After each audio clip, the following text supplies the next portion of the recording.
channel YouTube Mas dan Ember. Kisah Nabi Sulaiman dan Ratu Semut. Inilah cerita Nabi Sulaiman alaihissalam dan Ratu Semut yang sayang kepada rakyatnya. Nabi Sulaiman dikenal memiliki ilmu luar biasa, harta banyak, dan kerajaan yang megah. Pada zaman itu tidak ada yang bisa mengalahkan hal-hal yang dimiliki Nabi Sulaiman alaihissalam tersebut. Namun, tidak ada terbersit sedikit pun kesombongan dalam Nabi Sulaiman. Nabi Sulaiman selalu bersyukur dengan nikmat yang ada. Nabi Sulaiman pun sangat menghormati dengan seruan Ratu Semut yang sedang menyayangi rakyatnya. Hal itu seperti yang terdapat dalam Al-Quran, Surat An-Naml, ayat 17-19, dan dihimpunkan untuk Sulaiman tentaranya dari jin, manusia, dan burung. Lalu mereka itu diatur dengan tertib dalam barisan. Ketika mereka sampai di lembah semut, berkatalah seekor semut, "Hai semut-semut, masuklah ke dalam sarang-sarangmu, agar kamu tidak diinjak oleh Sulaiman dan tentaranya." Sedangkan mereka tidak menyadari. Maka dia tersenyum dengan tertawa karena mendengar perkataan semut itu. Dan dia berdoa, "Ya Tuanku, berilah aku ilham untuk tetap mensyukuri nikmat-Mu yang telah Engkau anugerahkan kepadaku dan kepada dua orang ibu bapakku, dan untuk mengerjakan amal saleh yang Engkau ridai, dan masukkanlah aku dengan rahmat-Mu ke dalam golongan hamba-hambimu yang saleh." Dikisahkan pada suatu hari, Nabi Sulaiman alaihissalam melakukan perjalanan ke daerah Taif.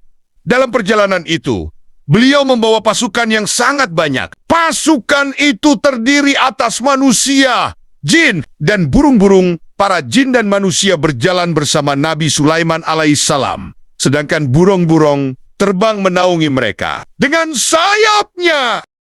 Nabi Sulaiman alaihissalam juga mengatur pasukannya. Di bagian depan bertugas menjaga agar tidak ada yang melewati batas yang telah ditentukan. Pasukan di belakang bertugas menjaga agar tidak ada seorang pun anggota pasukan yang ketinggalan. Di tengah perjalanan, Nabi Sulaiman alaihissalam dan pasukannya memasuki sebuah lembah. Di lembah itu ada banyak sarang semut. Melihat banyaknya pasukan yang dibawa Nabi Sulaiman alaihissalam, para semut pun ketakutan. Mereka khawatir teriniek kinjek pasukan besar itu. Dalam kisah, nama Ratu Semut itu bernama Jirsan. Jirsan adalah Ratu Semut yang berasal dari Bani Shishiban. Berkatalah Ratu Semut kepada rakyatnya, "Hai semut-semut, masuklah ke dalam sarang-sarangmu, agar kamu tidak diinjak oleh Sulaiman dan tentaranya." Sedangkan mereka tidak menyadari. Quran Surat An-Naml ini mengandung makna betapa sayangnya Ratu Semut agar rakyatnya tidak menderita. Dia rela menderita asal rakyatnya senang. Nabi Sulaiman alaihissalam kemudian meminta pasukannya untuk berhenti. Para pasukan yang tak mengerti maksudnya menjadi kebingungan dan bertanya-tanya. Nabi Sulaiman alaihissalam menjelaskan apa yang beliau dengar dari Ratu Semut dan rakyatnya. Akhirnya, mereka mencari jalan lain untuk sampai ke tujuan agar tidak menyakiti para semut. Kisah ini diambil dari kitab Qasasul Anbiya, karya Ibnu Katsir. Dari cerita ini dapat mengambil pelajaran bahwa Nabi Sulaiman alaihissalam adalah sosok Nabi yang cerdas dan kaya raya. Meski begitu, Nabi Sulaiman tidak pernah lupa bahwa segala kekayaan, ilmu, dan keistimewaan yang beliau miliki berasal dari Allah Subhanahu wa Ta'ala. Nabi Sulaiman alaihissalam tidak pernah lupa mensyukuri apa yang telah Allah Ta'ala berikan kepadanya. Beliau bahkan berdoa agar Allah Subhanahu wa Ta'ala terus melimpahkan rasa syukur kepadanya. Nabi Sulaiman alaihissalam dapat memahami rasa takut dan khawatir yang dialami para semut. Oleh karena itu, ia kemudian mengajak pasukannya untuk mencari jalan lain. Para semut pun akhirnya selamat. Berkat kebijaksanaan itu, para semut pun kagum dan hormat kepada Nabi Sulaiman alaihissalam. Meski semut hanya berbicara dengan bahasa kaumnya, ternyata seruan semut itu mampu didengar dan dipahami oleh Nabi Sulaiman yang membawa bala tentara. Nabi yang dikenal kaya raya itu pun tertawa penuh bangga mengetahui perkataan si semut itu. Allah memberikan mukjizat pada Nabi Sulaiman, dapat berbicara dengan seluruh hewan, jin, dan makhluk tak kasat mata lainnya. Setelah mendengar kisah Nabi Sulaiman dan semut, berikut ini juga ada kisah Nabi Musa dan semut. Dalam sebuah hadis, Nabi Muhammad SAW menuturkan sebuah kisah. Dahulu kala, ada seekor semut yang menggigit seorang utusan Allah. Karena kesal, lelaki ini juga membakar sarang tempat semut itu berada. Seketika, turunlah wahyu dari sisi Allah Subhanahu wa Ta'ala. Hanya karena gigitan seekor semut, engkau telah memakan suatu kaum yang bertasbih kepada Allah. Hadis riwayat Bukhari. Nabi yang dimaksud ialah Musa. Peristiwa itu terjadi saat dirinya berteduh dekat dengan sarang semut. Karyaan nama singgahnya Nabi Musa beserta pengikutnya di bawah pohon membuat para semut merasa tidak nyaman dan terganggu. Biasanya ketika semut merasa terganggu dengan hadirnya makhluk lain di sekitarnya, melawan orang yang mengganggu ketenangannya, akibat merasa terganggu, datanglah seekor semut menggigit Nabi Musa.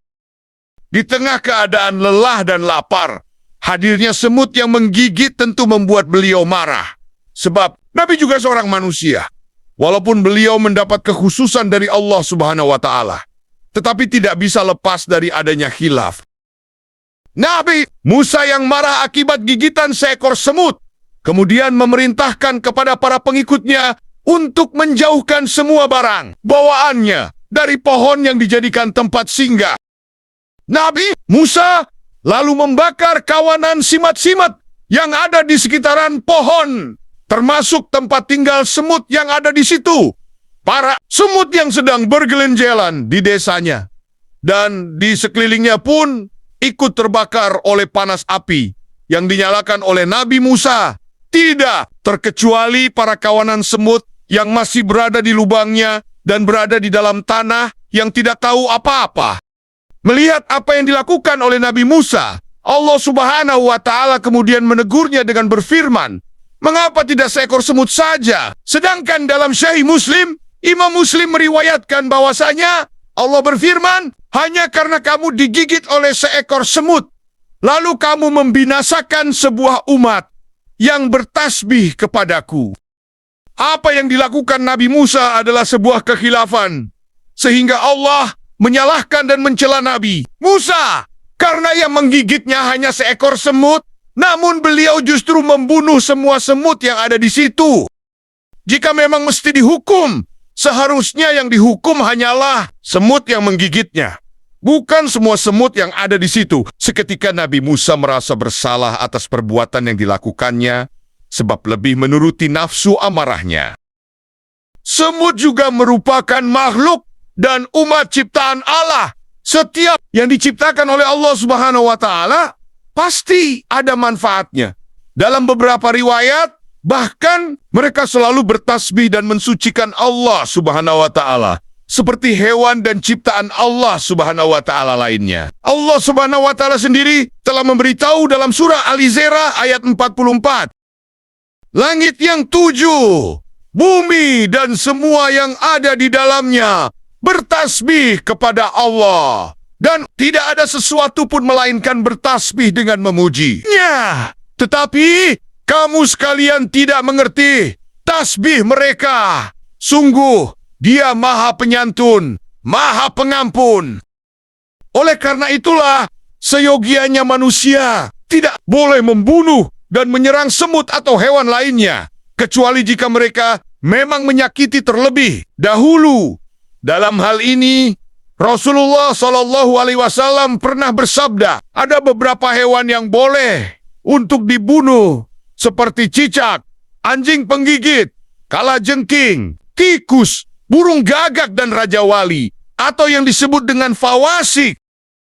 Allah menyalahkan Nabi Musa, sebab beliau menghukum melampaui batas atau berlebihan Beliau menghukum semut-semut yang tidak bersalah dan tidak tahu apa-apa akibat kesalahan seekor semut. Dalam Islam sendiri, kita berhak melawan orang atau hewan yang menyerang kita, walaupun hewan itu adalah hewan jinak. Semut tersebut menyerang dan menggigit, sehingga orang yang digigitnya menghukumnya.